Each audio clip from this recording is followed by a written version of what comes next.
فہم قرآن کا مجھ کو میرے مولا عطا کر دے، پڑھوں سمجھوں عمل کا بھی مجھے یا رب تو جذبہ دے، جذبہ دے۔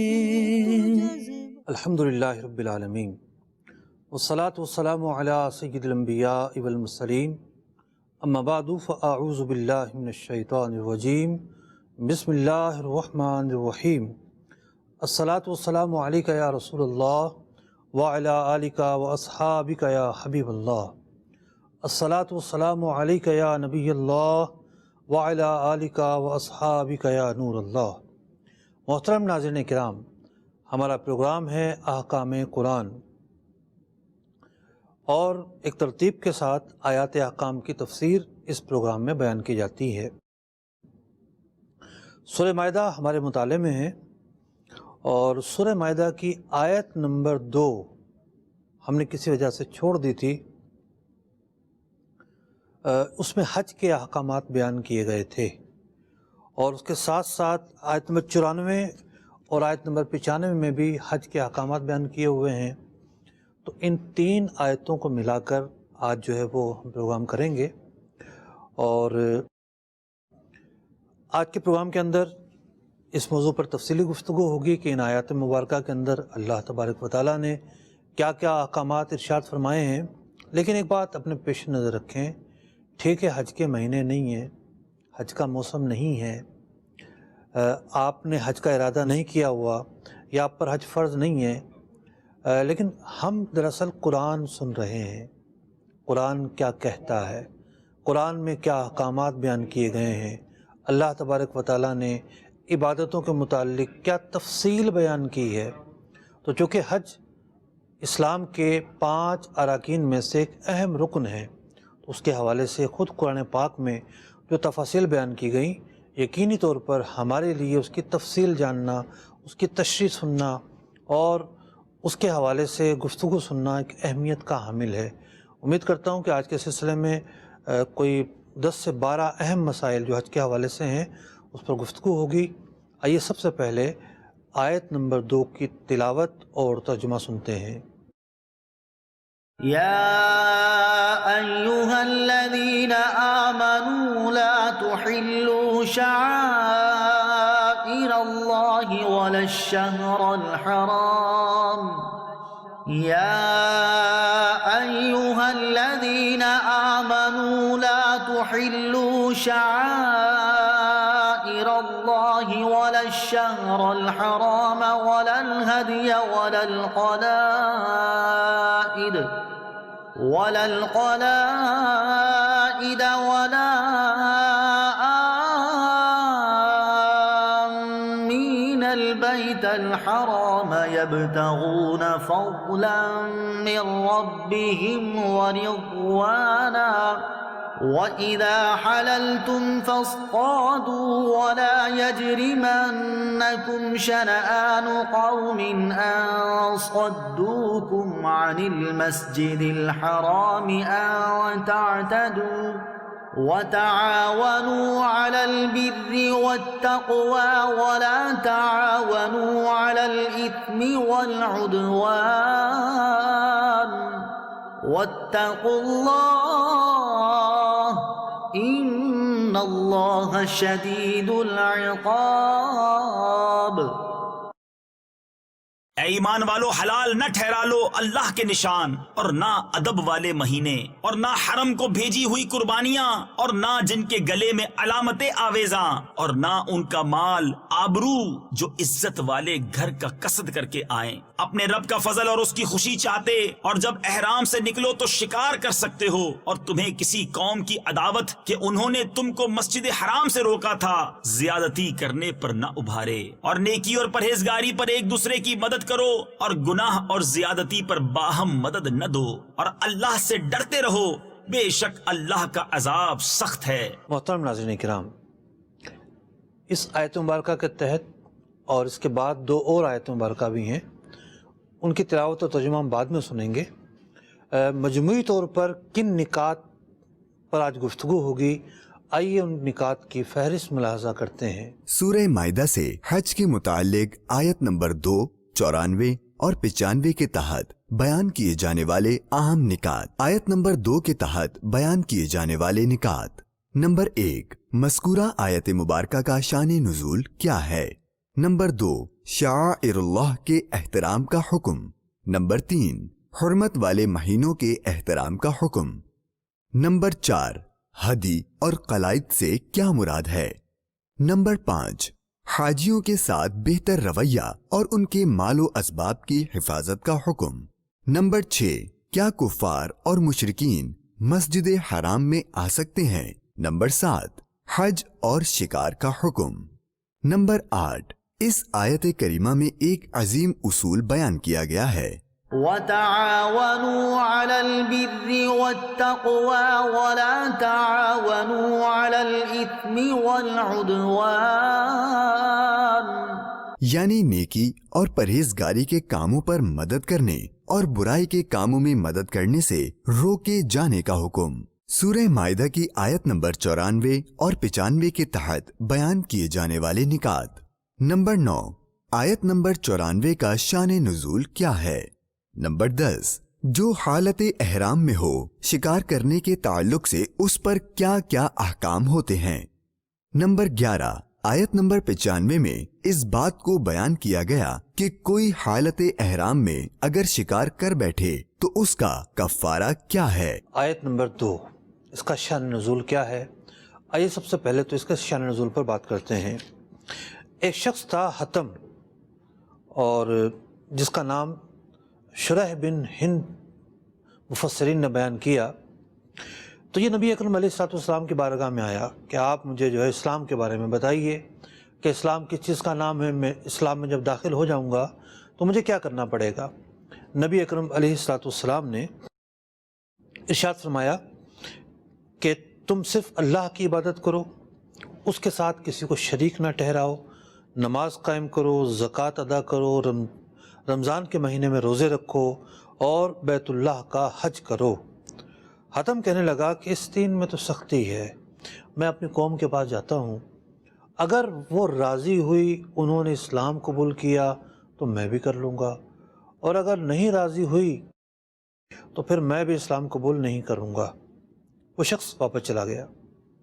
جب وہ واپس چلا گیا تو نبی اکرم علیہ الصلوۃ والسلام نے حضرات صحابہ اکرام علیہم رضوان سے ارشاد فرمایا کہ شخص کافرانہ چہرہ لے کر آیا اور دھوکہ دیتا ہوا واپس چلا گیا، یعنی اس کی یہ نیت ہی نہیں تھی، یا کسی اور ارادے کے ساتھ آیا تھا، اور اس کی گفتگو اور اس کا لب و لہجہ اور جو کچھ بھی تھا، یہ صحابہ اکرام علیہم رضوان کو لگا کہ کسی بھی طرح مناسب نہیں تھا۔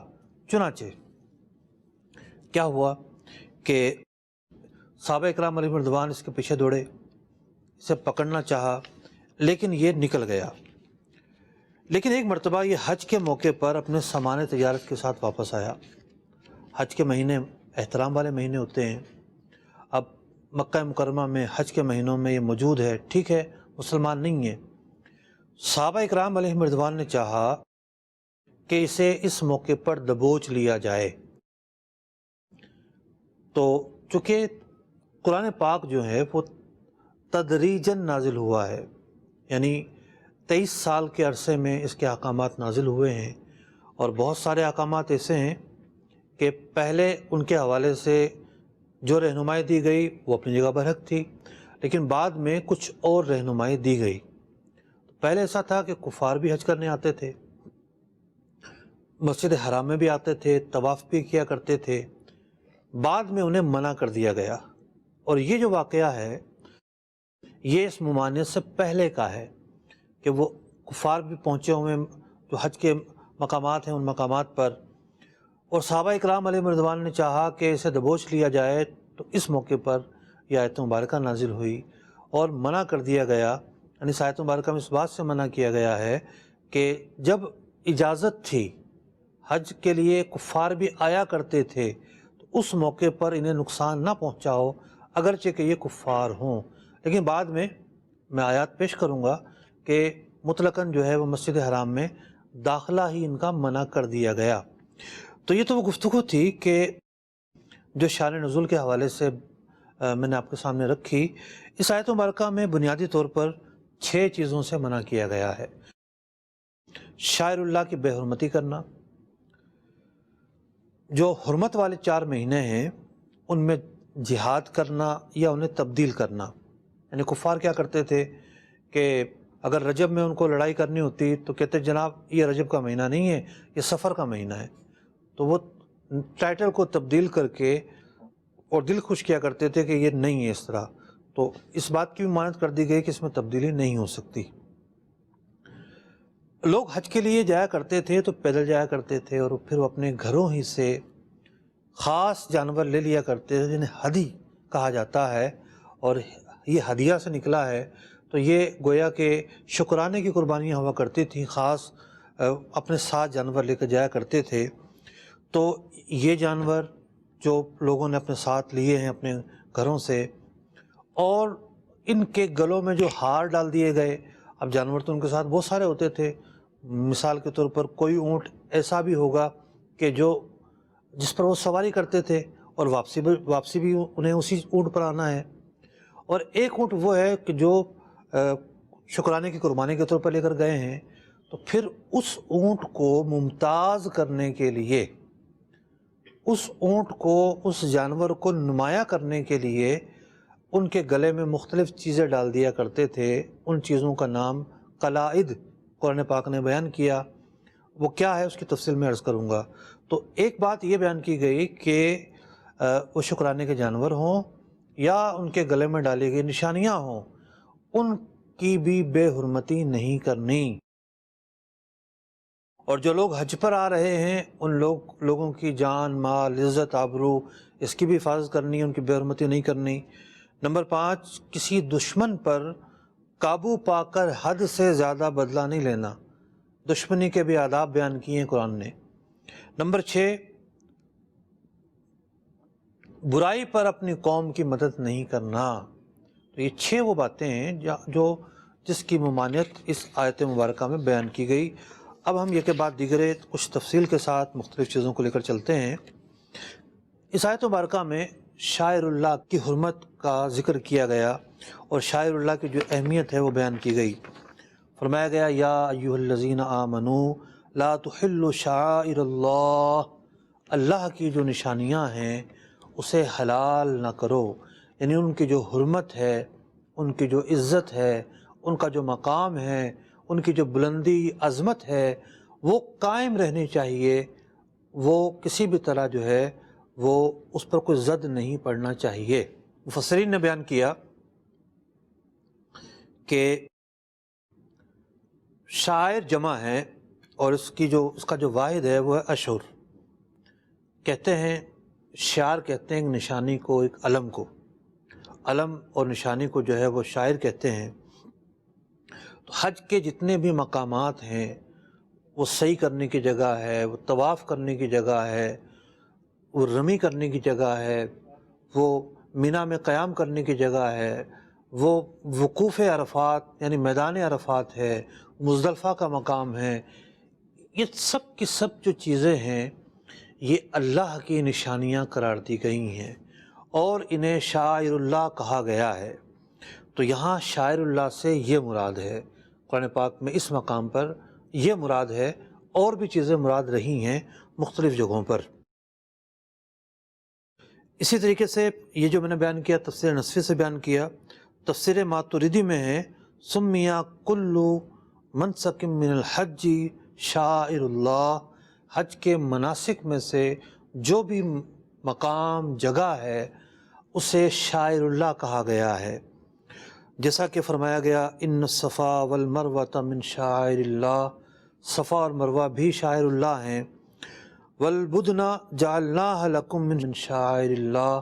نہ صرف مقامات بلکہ ایکٹیویٹی اور اس میں حصہ لینے والی مختلف جو عوامل ہیں، جیسا کہ وہ قربانیاں جو ذبح کے لیے لے جائی جاتی ہیں یا بطور واجب جس کو ذبح کیا جاتا ہے، وہ جو قربانیاں ہیں ان کو بھی قرآن پاک نے شاعر اللہ قرار دیا ہے. اب بات یہ ہے کہ سورہ حج میں بھی ارشاد فرمایا گیا وَمَن يُعَظِّمْ شَعَائِرَ اللَّهِ فَإِنَّهَا مِن تَقْوَى الْقُلُوبِ، کہ جو بندہ اللہ کے شاعر کی تعظیم کرتا ہے تو یہ اس کا عمل تقوی کے اعلیٰ ترین مراتب میں سے ایک مرتبہ ہے۔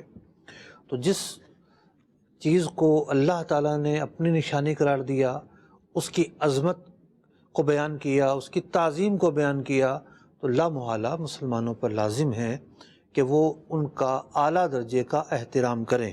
میدان تو دنیا میں بہت سارے ہیں، لیکن جو عظمت عرفات کے میدان کی ہے وہ کسی اور میدان کو حاصل نہیں ہو سکتی۔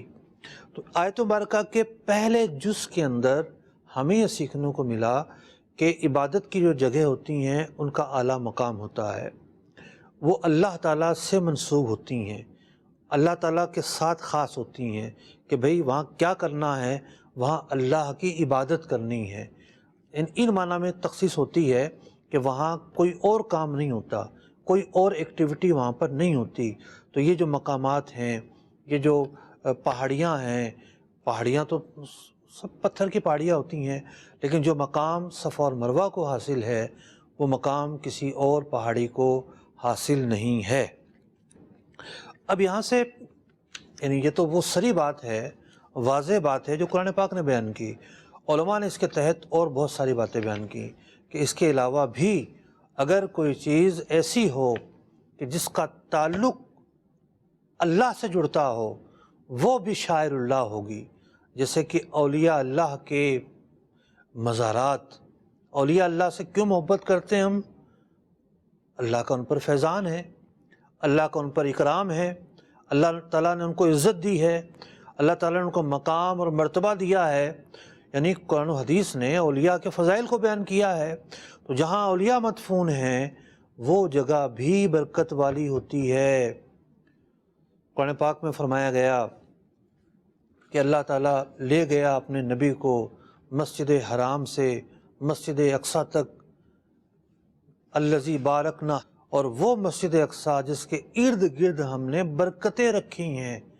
مفسرین بیان کرتے ہیں کہ وہاں انبیاء کے مزارات ہیں، اس بنا پر یہ کہا گیا اس کے ارد گرد ہم نے برکتیں رکھی ہیں، ورنہ اگر مراد میوہ لیا جائے، درخت لیے جائیں، پھل لیے جائیں، فروٹ لیے جائیں، زرخیزی لی جائے، یہ چیزیں تو دنیا میں بہت ساری جگہوں پر ہے۔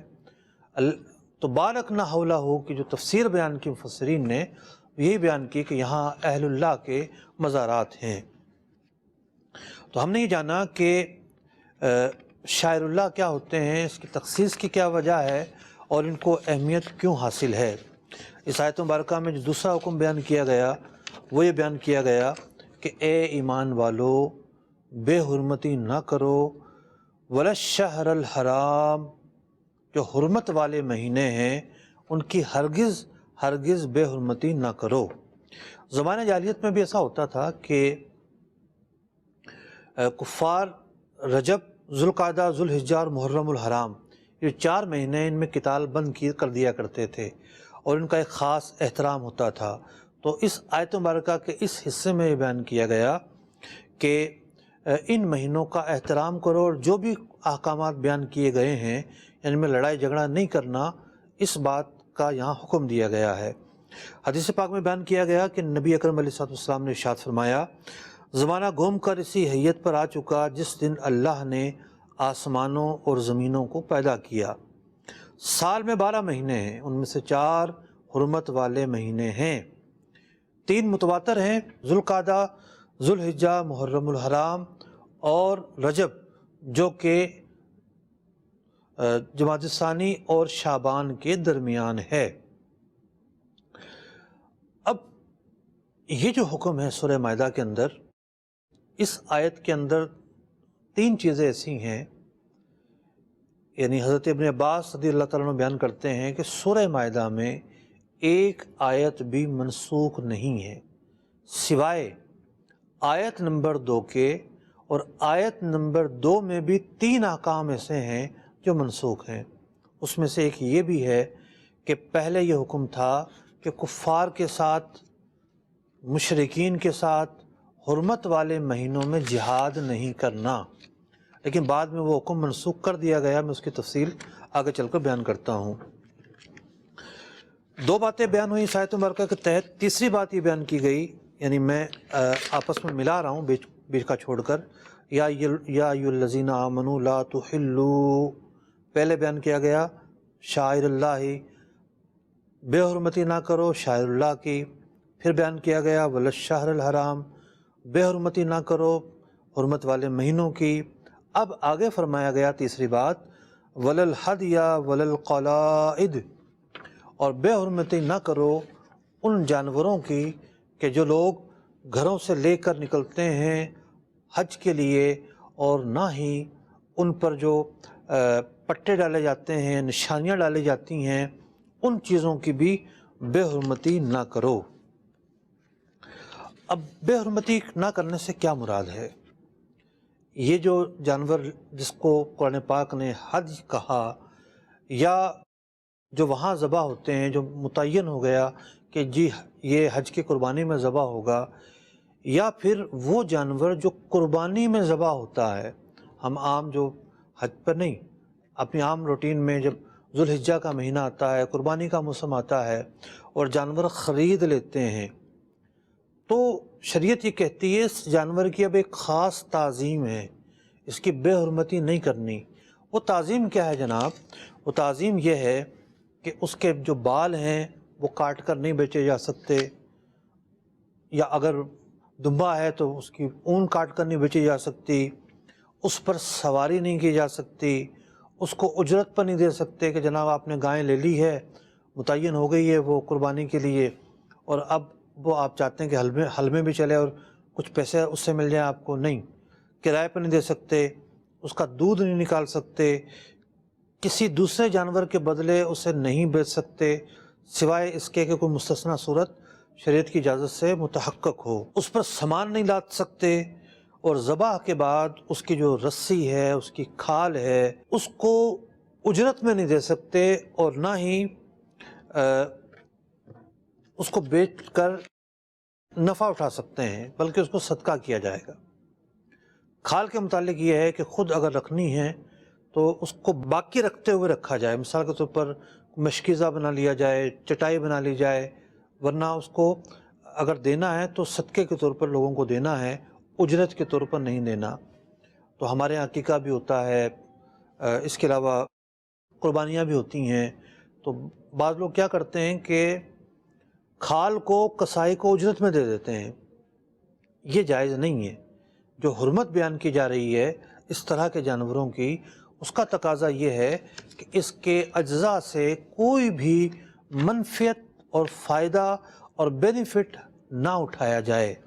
وَلَا آمِّينَ الْبَيْتَ الْحَرَامِ يَبْتَغُونَ فَضْلًا مِّن رَبِّهِمْ وَرِضْوَانًا، اور نہ ہی بے حرمتی کرو ان لوگوں کی کہ جو حج کے لیے نکلے ہوئے ہیں. يَبْتَغُونَ فَضْلًا مِّن رَبِّهِمْ وَرِضْوَانًا، اور ان کا مقصود اللہ کی رضامندی ہے، اللہ تبارک و تعالیٰ کا فضل تلاش کرنا ہے. تو حاجیوں کے ساتھ بہتر رویہ اختیار کرنا، ان کی جان و مال کی حفاظت کرنا، ان کو خاص احترام دینا، انہیں خصوصی درجہ دینا، خصوصی اہمیت دینا، ان کے لیے سہولتیں مہیا کرنا، یہ تمام کی تمام وہ باتیں ہیں جو قرآن پاک میں بیان کردہ جو پیغام ہیں اس کے اندر داخل ہیں. تو جو حاجی ہے وہ چونکہ اللہ کا مہمان ہوتا ہے تو اس کی خاص تعظیم کرنی ہے، توقیر کرنی ہے، اور کسی بھی طرح اس کی بے حرمتی نہیں کرنی. بعض اوقات دو حاجی آپس میں لڑ رہے ہوتے ہیں، یہ بھی غلط بات ہے.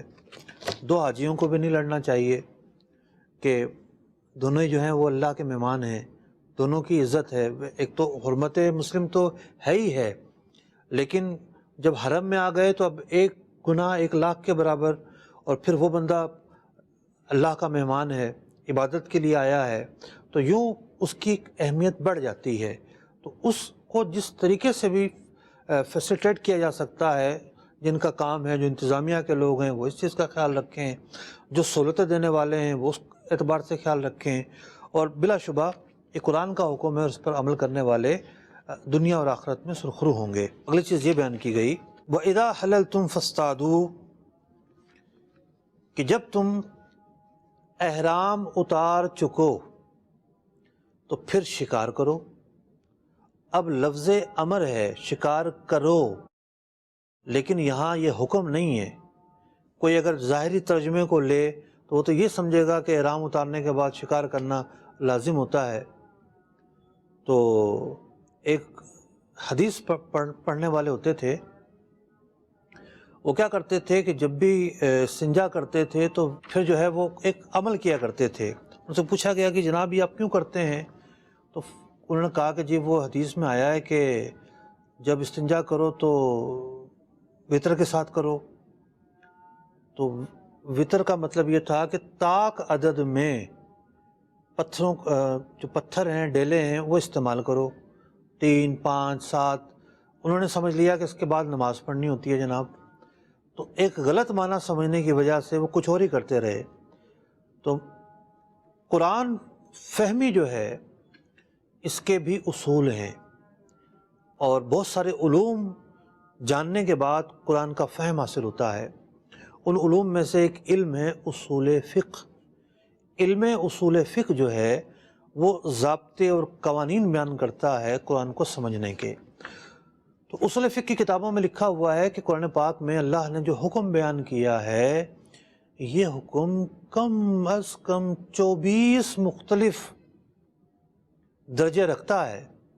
کبھی واجب مراد ہوگی، کبھی جو ہے وہ اباحت مراد ہوگی، کبھی توبیخ مراد ہوگی، کبھی استحباب مراد ہوگا۔ تو پھر وہ جو ائمہ مجتہدین ہیں اور اس علم کے جاننے والے پہاڑ ہیں وہ فیصلہ کریں گے کہ یہاں کیا مراد ہے۔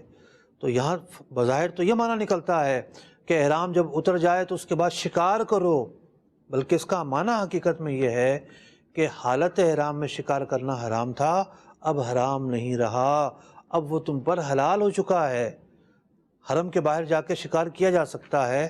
تو یہاں استحباب بھی مراد نہیں، وجوب بھی مراد نہیں، اباحت مراد ہے۔ آگے فرمایا گیا وَلَا يَجْرِمَنَّكُمْ شَنَآنُ قَوْمٍ، اور تمہارے لیے جو دشمنی اور عداوت کا جو معاملہ ہے اس کے پیش نظر یہ حلال نہیں، ان صدوکم عن المسجد الحرام ان تعتدوا، کہ جو دشمن ہیں یعنی کفار وغیرہ انہیں تم مسجد حرام میں آنے سے روکو اور ان پر ان کی غلطی سے زیادہ جو ہے تم معاملہ کرو۔ ایک وقت یہ تھا جیسا کہ میں نے اس پروگرام کی ابتدا میں بھی بیان کیا کہ کفار آیا کرتے تھے اور آنے کے بعد جو ہے وہ طواف بھی کیا کرتے تھے اور حج بھی کیا کرتے تھے، لیکن بعد میں منع کر دیا گیا۔ تو وہ جو بات میں نے بیان کی تھی کہ حضرت ابن عباس رضی اللہ تعالیٰ عنہ بیان فرماتے ہیں کہ سورہ مائدہ میں ایک آیت بھی منسوخ نہیں ہے، مگر آیت نمبر 2 کے بعض اجزاء، بہت سارے احکام بیان ہوئے ہیں، 3 ایسے احکام ہیں جو اس آیت مبارکہ میں وہ منسوخ ہیں۔ پہلا حکم کیا ہے جناب؟ یہاں فرمایا گیا کہ احترام والے مہینوں میں جہاد نہ کرو۔ بعد میں ایک اور جو آیت مبارکہ ہے فَاقْتُلُوا الْمُشْرِكِينَ حَيْثُ وَجَدتُّمُوهُمْ، اس آیت مبارکہ کی وجہ سے یہ جو تھا کہ حرمت والے مہینوں میں جہاد نہیں کرنا کفار سے، یہ حکم منسوخ ہو گیا۔ تو اس آیت مبارکہ کا ترجمہ کرتے وقت، اس کی تفسیر کرتے وقت یہ بات پیش نظر رہنی چاہیے۔ دوسری چیز، اس آیت مبارکہ میں کہا جا رہا ہے کہ بھئی مسجد حرام میں آنے سے انہیں نہ روکا جائے، لیکن بعد میں فرما دیا گیا انما المشرکون نجس، مشرکین جو ہیں یہ ناپاک ہیں، ایک حکمی ناپاکی ہوتی ہے۔ فلا یقربوا المسجد الحرام بعد عامہم ھذا، اب جو ہیں یہ اس سال کے بعد مسجد حرام میں نہیں آئیں گے۔ تو چونکہ جب ہم اسلوب قرآن ہمارے سامنے ہوگا کہ قرآن تدریجاً نازل ہوا ہے، یعنی مختلف اوقات میں نازل ہوا ہے اور احکام کی کیفیت بھی مختلف رہی ہے، تو یہ واضح رہنا چاہیے کہ یہاں جو اجازت دی گئی یہ بعد میں اس آیت مبارکہ سے منسوخ ہو گئی۔ تیسری بات کہ کفار بھی اگر جب آتے تھے وہ بھی قربانیاں لے کر آتے تھے، تو ان کی قربانیوں کا بھی ایک احترام تھا، ان کے قلائد کا بھی احترام تھا۔ جب ان کا آنا ہی منع کر دیا گیا تو ان کی قربانیوں کا احترام اور ان کے قلائد کا جو احترام جو ہے وہ بھی اب باقی نہ رہا۔ تو محترم ناظرین کرام، اس آیت مبارکہ کے اندر آخر میں یہ بھی بیان کیا گیا وَتَعَاوَنُوا عَلَى الْبِرِّ وَالتَّقْوَى وَلَا تَعَاوَنُوا عَلَى الْإِثْمِ وَالْعُدْوَانِ، اور اے مسلمانوں، نیکی اور تقوی کے کاموں پر، پرہیزگاری کے کاموں پر ایک دوسرے سے تعاون کرنا ہے، لیکن گناہ کے کاموں پر تعاون نہیں کرنا۔ یہ جو آیت مبارکہ کا حصہ ہے، آج ہم اس کی ڈیٹیل میں نہیں جا رہے، ایک بڑا ہی عظیم ضابطہ ہے۔ میرا ارادہ ہے کہ اس پر پورا ایک پروگرام اللہ نے چاہا تو کروں گا، اور پھر اس کے ضمن میں ہم گفتگو کریں گے۔ آگے بڑھتے ہیں آیت نمبر 94 سورہ مائدہ کی۔ اس میں اللہ تبارک و تعالیٰ نے کیا حکم بیان کیا، اس کی تلاوت اور ترجمہ سماعت کرتے ہیں۔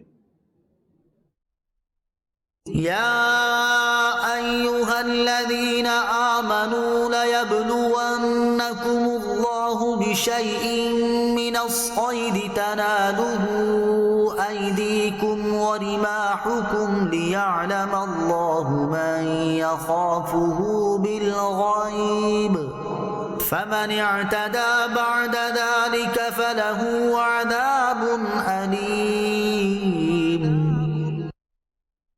اے ایمان والو، ضرور اللہ تمہیں آزمائے گا ایسے بعض شکار سے جس تک تمہارے ہاتھ اور نیزے پہنچیں کہ اللہ پہچان کرا دے ان کی جو اس سے بن دیکھے ڈرتے ہیں، پھر اس کے بعد جو حد سے بڑھے اس کے لیے دردناک سزا ہے۔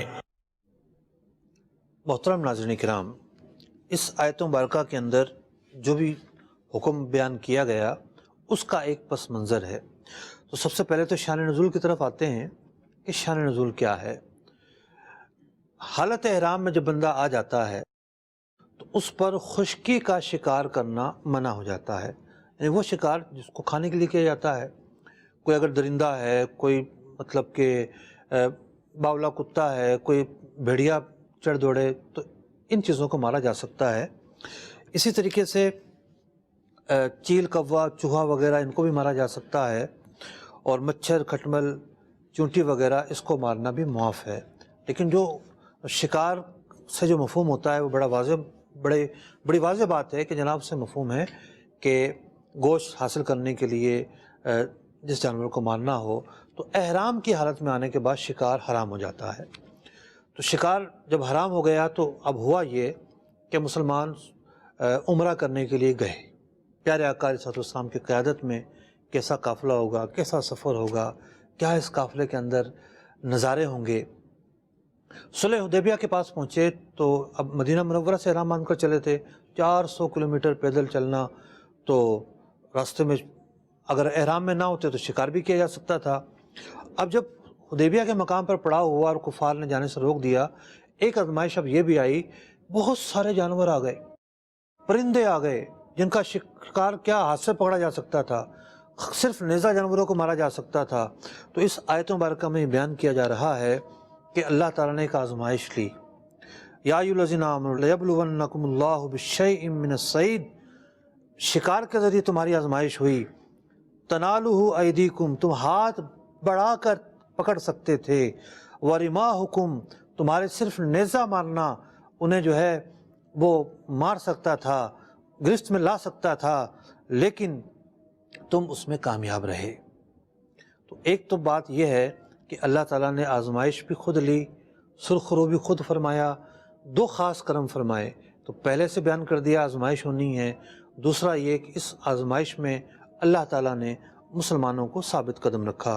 اور اس آیت مبارکہ کے سیاق سے یہ بھی پتہ چلا کہ حالت احرام میں جب بندہ آ جاتا ہے تو شکار کے حوالے سے کچھ ممنوعات اس پر لازم ہو جاتے ہیں۔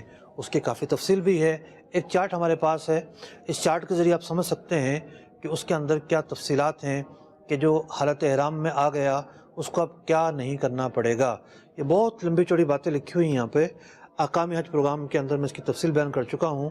ہم آگے چلتے ہیں، اگلی جو آیت مبارکہ ہے اس کی تلاوت و ترجمہ سنتے ہیں۔ جی، آیت نمبر 95۔ يا أيها الذين آمنوا لا تقتلوا الصيد وأنتم حرم ومن قتله منكم متعمدا فجزاء مثل ما قتل من النعم يحكم به ذوى عدل منكم